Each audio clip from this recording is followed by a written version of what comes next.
Hello everyone, you are watching Ad Plus Home Tutor, and in this session of Indian Polity and Constitution, we will study Article 243 ZN। तो शुरू करते हैं बिना किसी देरी के। जैसा कि आपको भी पता है, भारतीय संविधान यानी इंडियन कॉन्स्टिट्यूशन को आर्टिकल्स में बांटा गया है और इन्हीं आर्टिकल्स को 22 पार्ट्स के अंतर्गत रखा गया है।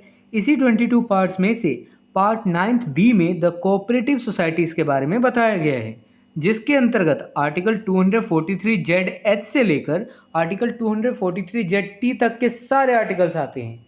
यहाँ हम बस आर्टिकल 243 जेड एन पर चर्चा करेंगे। यहाँ मैं पहले कंटेंट को इंग्लिश में रीड करूँगा, फिर उसकी मीनिंग आपको हिंदी में समझाऊँगा ताकि आपको कंसेप्ट ज़्यादा से ज़्यादा समझ आ सके।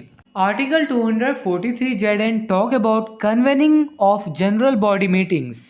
आर्टिकल 243 जेड एन में कोऑपरेटिव सोसाइटीज़ के जनरल बॉडी यानी आम सभा की मीटिंग्स बुलाने पर चर्चा की गई है।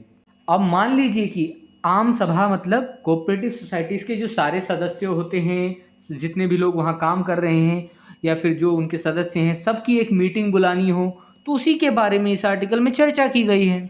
The legislature of a state may by law make provisions that the annual general body meeting of every cooperative society shall be convened within a period of 6 months of close of the financial year to transact the business as may be provided in such law।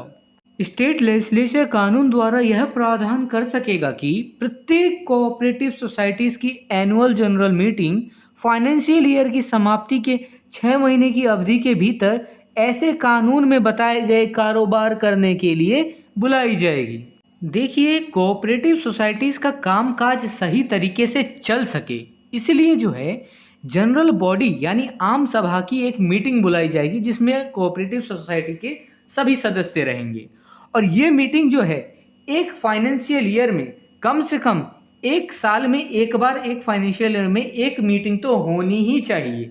और साथ ही साथ ये जो meeting है एक बार भी होगी तो ये फाइनेंशियल ईयर की समाप्ति के 6 महीने की अवधि के भीतर, एक फाइनेंशियल ईयर समाप्त हो जाता है तो उसके आने वाले नए फाइनेंशियल ईयर के 6 महीने के भीतर ही इसका जो है मीटिंग हो जाना चाहिए।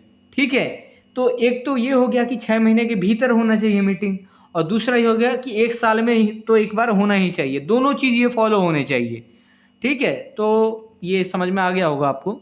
If this video is helpful for you, then please like and share this video, and if you want see some more these type of videos, then subscribe the channel and click the bell icon and select the all option for upcoming videos.